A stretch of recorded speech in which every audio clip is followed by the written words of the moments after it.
the first Wednesday of February, the National Signing Day. Now it's the second official National Signing Day for college football.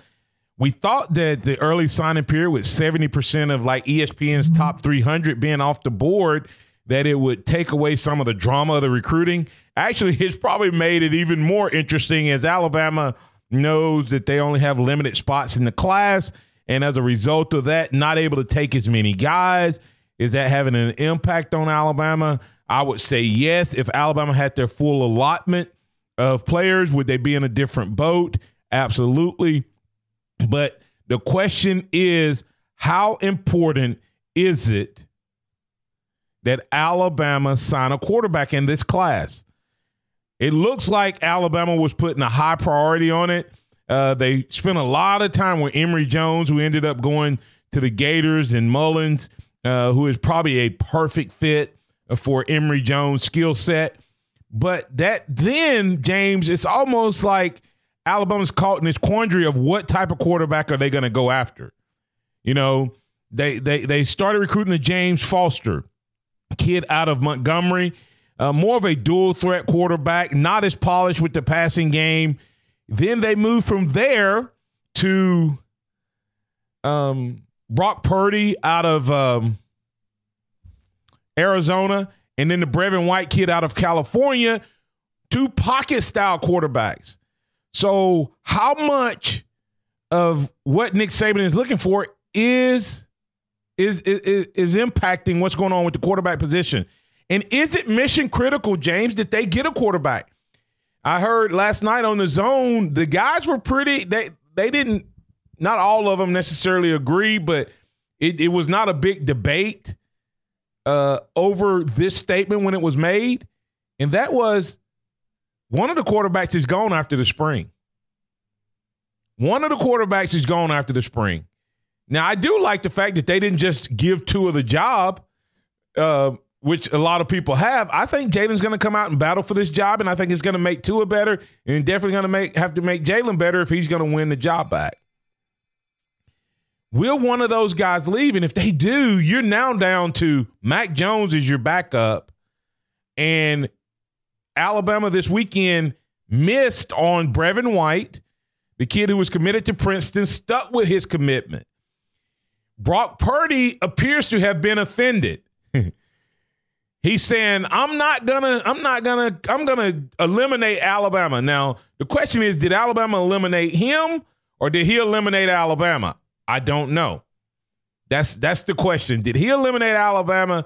Did Alabama eliminate him? Because he hasn't made a decision. So what difference does it make if Alabama gives him a committable offer to yesterday or Friday or Saturday or whatever, if he was not ready to commit until after they gave him a choice anyway? So these kids tickle me with where they fall on the depth chart. If Alabama is recruiting you at this late in the game, it means they like you. So, but the kid may have made the right decision for his future. Robert Saucier asking a question. If Jalen doesn't transfer, although I think he will, then I'm not feeling terrible about not getting a QB this year. But, yeah, I mean, do you think Jalen's going to transfer? And if he does, what position is that going to put Alabama in? Now, one thing that whether you like Jalen or not, Jalen took a lot of licks and he didn't miss any starts. And that can be overrated. I mean, that can be underrated sometimes. Will Tua be that type of quarterback? And everybody says if Tua leaves in the spring, Tim Redding said if Tua leaves in the spring, you can count his brother out next year. I mean, that's true. Guys, Tua's brother is good, but I mean, there may be other quarterbacks out there as good as Tua's brother. I would not – I don't believe Nick Saban will do it, and I don't believe Nick Saban will recruit that way under the threat of losing his brother because of Tua leaving. The whole thing here is Alabama missed on two quarterbacks this year. Nick Saban, I don't care who's the quarterback, Nick Saban always tries to sign a quarterback in every class. And it looks like he may strike out because now you got Foster, who was the third guy he was recruiting. Is he going to now feel offended that he was the third guy on the list? We'll wait and see what happens with that. Alabama doesn't appear to be landing a quarterback in this class. Doesn't appear they're going to land a full-time safety, a typical safety, a prototypical safety. But I don't know if that matters. Minkah Fitzpatrick showed us that if you got a defensive back with cover skills, they can play and they're physical, then they can also play.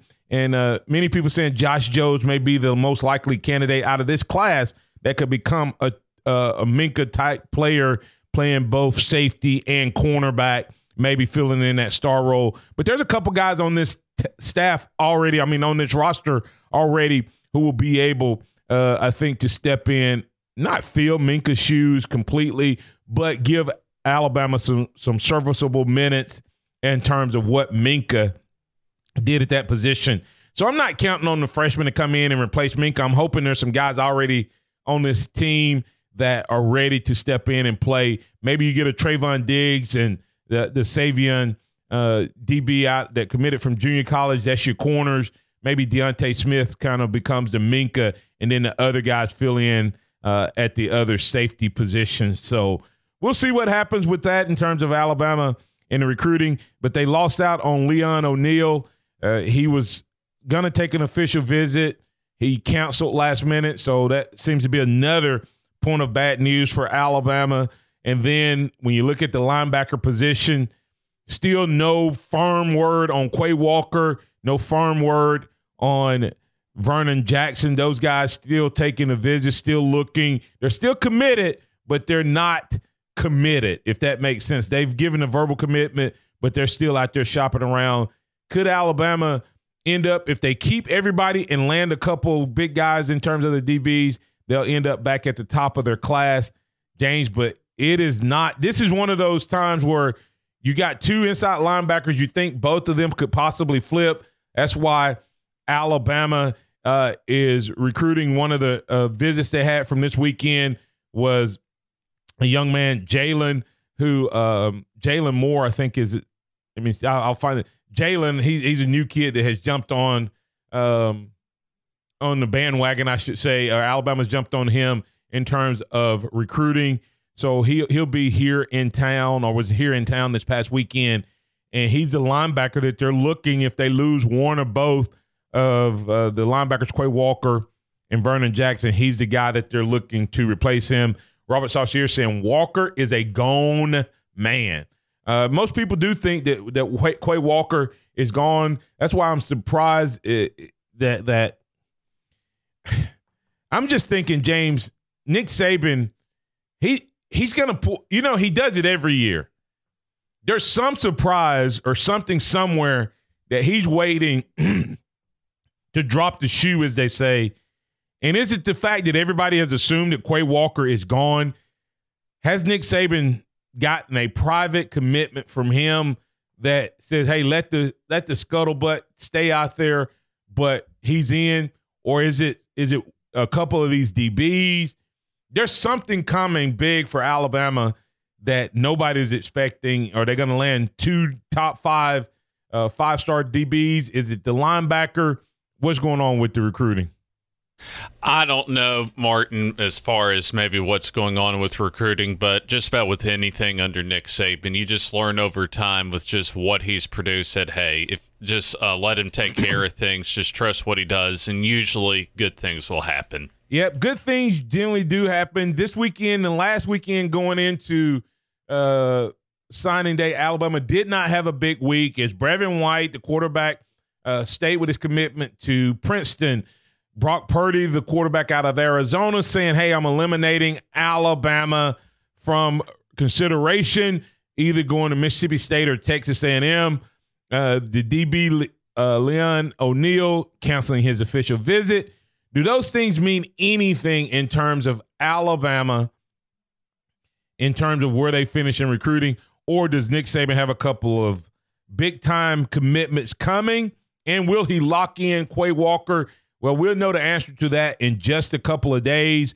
Quay Walker, the big linebacker out of Georgia. Many thinking he's going to flip to Georgia. Vernon Jackson out of Texas. Many think he's leading to go to A&M. And then Alabama needs a DB. Will it be Surtain Jr.? Will it be Tyson Campbell? Many believe without a doubt that they're going to get Eddie Smith, the 3-star DB that Nick Saban likes as much as he does the 5-star DBs. So in his evaluation, Eddie Smith, one of the top DBs in the country out of Louisiana. He likes Alabama. He's leaning this way. Alabama looking to have a big day on recruiting. We'll stay in touch with Hank South and others, and you stay in touch with the Blitz, and we'll let you know what's happening there.